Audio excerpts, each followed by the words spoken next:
All right, Raider Nation, let's talk. Hopefully this audio and video comes to you a little bit better than my previous videos because I am using an iPad and it's a few years old, but let's hope the audio is a little bit better than my cell phone. All right, today is the day of Derek Carr news. To a lot of people that don't want to hear it, not watching my videos, they're calling me a Derek Carr channel. It's still Raider news until he is released. And that should be right now, sometime today.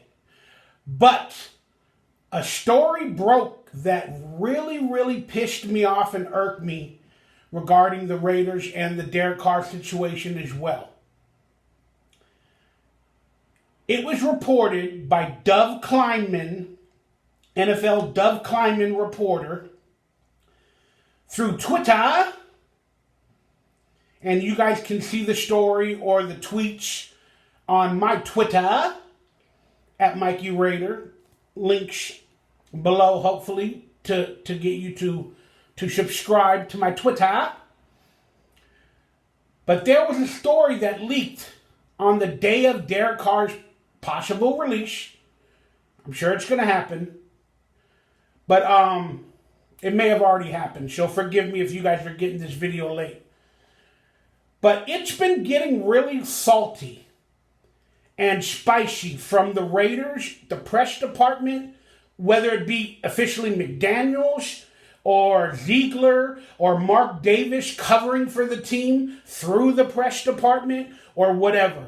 Because again, a lot of people want Derek Carr gone for multiple reasons. His gameplay, his off the field insecurities, whatever it is. Basically, I call them a lot of his faults. Okay? That's fine. I understand that. But this marriage was ruined the minute Josh McDaniels came to this team. And before we get into the history, I'm sure you all know it. I want to give you all a little TLDR, or however that saying goes. But there was a Twitter release, they called it a leak of information on the day of Derek Carr's so-called release. You know, after Derek Carr announced he wouldn't accept the trade, a lot of people got on Derek Carr. How dare you not accept the trade for the Raiders and give them compensation? How dare you? Well, you got to remember, the Raiders didn't allow Derek Carr to speak to teams so he could find something that might have worked for him, money-wise, and maybe the Raiders might have got compensation. They didn't allow Derek Carr to seek a trade on his own. They told him, no, we're not going to allow you to. Then they went to the Saints or whoever on their side. Then they told Derek Carr, okay, we're going to allow you to talk to the Saints because they agreed on compensation and a trade deal that we kind of like. So Derek Carr, the Saints are the only team that's possibly given us something that might take on your contract or whatever. So we're going to allow you to go to them because they're our only option. Well, Derek Carr went. He played the game. And then when he came back, they probably worked out a deal, the Saints. And Derek Carr's like, I'm not going to waive my no-trade clause. So they're forced to release Derek Carr today. There's a lot of other options that we can get into later, but there's been a lot of stories from the Raiders PR department that has basically been trying to make Josh McDaniels look good and Derek Carr look bad, messing up his trade value, making him look bad, get even more salty. They're basically throwing Derek Carr under the bus. Many people are saying Derek Carr is doing that to himself. It's not true. He hasn't publicly spoken about Josh McDaniels or the way he feels or what went on. He hasn't publicly spoken. He made a couple of sarcastic jokes at everything that's going on, but he hasn't publicly released information about McDaniels or Mark Davis or anybody to throw them under the bus. He's kind of doing little sarcastic jokes and poking the bear, which is okay. I mean, it's not really, but it's okay. If you know Derek Carr, that's what he does. That's his only outlet. It's the only way he knows how to tell his truth without pissing everybody off. I mean, it's not the best way, but hey, it's how Derek Carr laughs at the situation. But Derek Carr has not publicly released any information about Josh McDaniels or used Josh McDaniels' past against him, in the media or anything like that. Because Derek Carr doesn't want to mess up his free agency or, at the time, his trade value. Derek Carr doesn't want to mesh any of that by getting into a verbal war with the Raiders and Mark Davis and Josh McDaniels or whoever. Derek Carr doesn't want to do that. And truthfully, it's not becoming, and it's not a good sign for him, who somebody tries to do all and say all the right things. But from the Raiders' perspective, and the reporters that have worked for the Raiders, albeit stool pigeon Hondo Carpenter, Vic Tafur, Dov Kleinman now, there's been leaks about Derek Carr. Oh, some of the teammates got tired. About a month or so ago, they said some of the teammates of the players on the team got tired of Derek Carr and his attitude, on his attitude during turmoil. That doesn't sound believable. That was a story by Hondo Carpenter. Does that sound believable for a quarterback that took the team and helped him lead the team through all the adversity last year with Rich Bisaccia into the playoffs? A bad attitude? No. When trouble and turmoil happens, Derek Carr leads. But his hands were tied this year. Yes, Derek Carr himself caused some of the turmoil or the turnovers or whatever, but it's also with Josh McDaniels micromanaging Derek Carr, not allowing Derek Carr to go all in to change plays or putting Derek Carr in a box. Derek Carr had no say on this offense. And he was told to do whatever Josh McDaniels wanted. And if Derek Carr makes any mistakes, he gets called out for it in the team meetings on video, and he gets made and thrown under the bus to teammates and everything under Josh McDaniels' system. Again, some people might say, well, that's the Patriot way. They did it to Tom Brady. Derek Carr's a different person. Derek Carr's not Tom Brady. Derek Carr handles situations differently. And that's what coaches don't understand, albeit Josh McDaniels. If they have to treat players a different way, and I hate the word coddle them, but sometimes you got to do that. John Gruden was able to handle Derek Carr when he was supposedly a real rough and tough coach. John Gruden vouched for Derek Carr by not accepting the trade for Tom Brady. Many of you might think that was a good thing or a bad thing, or that it should have been done. I don't care. The point is, Josh McDaniels is not giving anything to Derek Carr. He's not treating him, with respect. And then it showed on the field. Derek Carr didn't feel loved by his coaches and his team, and he didn't feel like he had any say in the play calling or the adjustments or the game planning. And then every week, probably Josh McDaniels threw him under the bus with his mistakes. And their relationship soured and faltered. And we all know that Josh McDaniels truly did not want Derek Carr to begin with. He wanted Davante Adams, so he used a contract with Derek Carr to get Davante. Then he gave Derek Carr a contract because he was going to test him. And, the testing didn't work out. Derek Carr, Josh McDaniels did not work. Because I'll be honest with you, I blame 80% on Josh McDaniels. He didn't ingratiate himself with Derek Carr and try to build a game plan around Derek Carr with Derek Carr. They weren't copathetical. So Derek Carr shouted. He didn't feel friendly with Josh McDaniels. So he went into games pissed off. not thinking he could win, or not liking the game plans. Then we started losing games. Then Derek Carr started saying, everything I'm thinking is correct with Josh McDaniels. He's not changing the game plan after halftime. He's not allowing me to do different plays. He's still treating me like I'm not a decent enough player to win this game. So there's also reports that in the Seattle game, Derek Carr went rogue. And this is a report from Hondo Carpenter or somebody else as well, if you know the Raider history. You can read my Twitter timeline to find out the articles. But Derek Carr went rogue in the second half.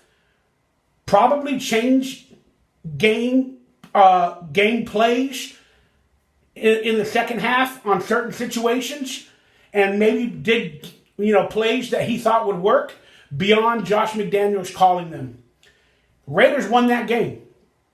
You got to remember, the week or two before that was when Derek Carr cried that he felt like people in that team were not knowing how to win, not treating the players with respect. And let's be honest, he was talking about McDaniels and Ziegler and the staff.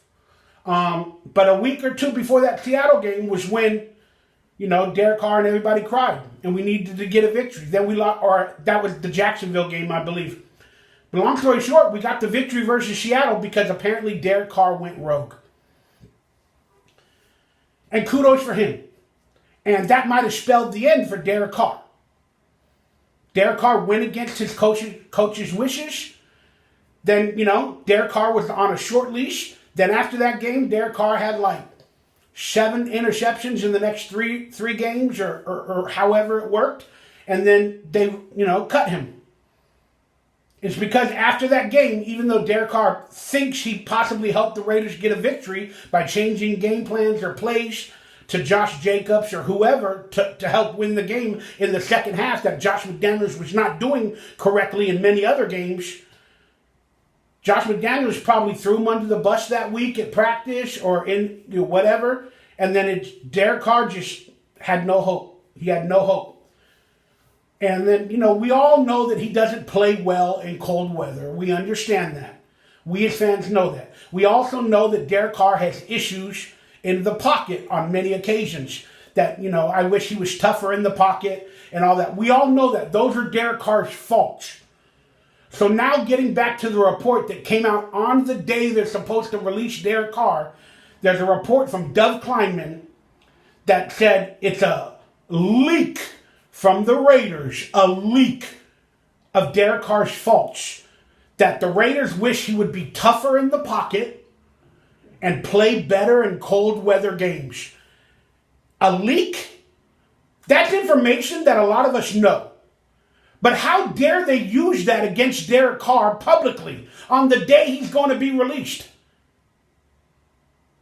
They've been releasing information that any other team would already know by watching the film or studying Derek Carr and his faults. But why do they have to say it publicly through a reporter and a supposed leak? It's because they're throwing Derek Carr under the bus. They continuously keep doing this. And they're trying to mess with his character when they spoke about teammates are tired of his attitude. They're trying to mess with his character by showing his game on the game or during the game or on the field faults. So other teams will think twice. Maybe we shouldn't even sign Derek Carr. We got to do some more research. The Raiders are letting it known why they benched him because of his character faults. The team even soured on him. His teammates didn't like his attitude. He's got an attitude problem. And he doesn't play well in cold weather. So if I'm a team that's trying to get Derek Carr and we have cold weather, maybe we shouldn't pick up Derek Carr. He doesn't play good in cold weather games. And we have about 4 or 5 of those a year. No, we need to look over that. Derek Carr needs to be tougher in the pocket. You're right. Our offensive line ain't the best. Derek Carr's going to get pressure. He's not that tough in the pocket. We shouldn't sign Derek Carr because he needs to be tougher in the pocket. The Raiders press department, or for whatever the supposed leak is hurting Derek Carr's value publicly. when teams should already know this information by doing their own freaking research. And Derek Carr doesn't have an attitude problem. He only does when somebody doesn't believe in him and they micromanage him and they put him in a corner in a box. Derek Carr doesn't know how to fight out of it. And he needs to. And this whole situation is teaching him a lesson. It is getting really sad for a pro NFL team, whether it be the coaches, the press department, or whoever, to throw players under the bus. Even though they're releasing him, they don't want him anymore. They're getting rid of him. They're now messing with his money, his new teams, and everything out of spite. It's pathetic. People keep thinking they have this knowledge that Derek Carr is being petty. Derek Carr is doing things out of spite. Think about it.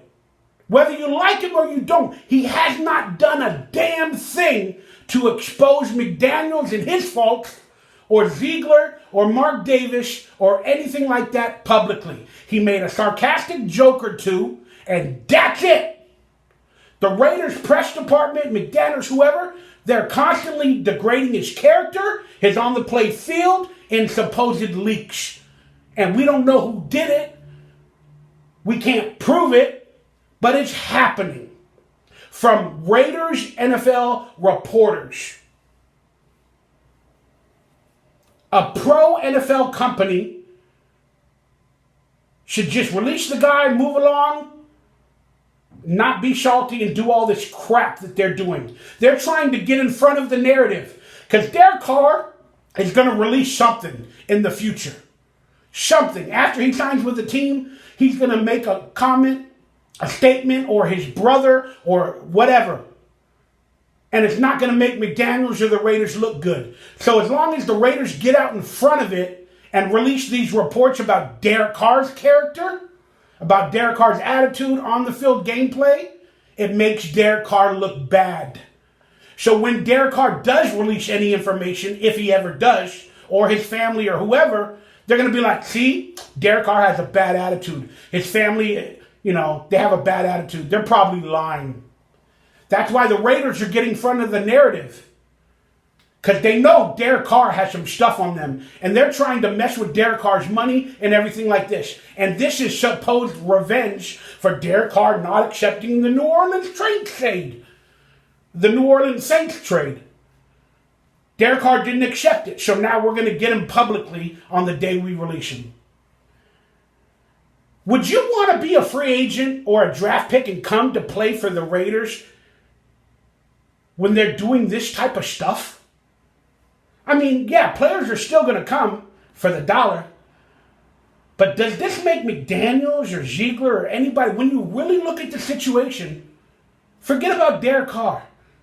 Whether he's right or wrong or he deserves all of this. Does this make the Raiders as an organization look good or bad with leaks of players' faults and abilities and character? Does this make the Raiders look good publicly? To the people that are awake and see the truth, it does not make them look good. To the other sheep, they believe whatever they hear and then they blame the other guy. If you're a rookie or a free agent, do you want to come to play for a man that micromanages and controls everybody and throws players under the bus, even a faith-based leader of the team? I wouldn't. That's my thoughts, and I'm sticking to it. Let me know your guys' opinion on all this entire situation. Maybe I'll come to you guys with another video later if more information suffices. But again, I cannot wait for Derek Carr to be released. Not because I hate him. I just want this shit to stop. But I'll be honest with you. I'm going to enjoy the drama. And I hope that Derek Carr fights back sometime soon. Or his family. I hope it would be Derek Carr instead of his family. But I hope Derek Carr fights back against these narratives soon. Because this is ridiculous. This is sad as fuck. And pathetic from a pro NFL team in what they're doing and how they're running this organization. They kick out fans with signs. They sue video makers that make videos for the Raiders. And now this. publicly humiliating and making a quarterback trying to get another contract and move to another team, throwing him under the bus with character and faults. Yes, Derek Carr has these faults, but you don't need to say them publicly to hurt him, Derek Carr. Ridiculous.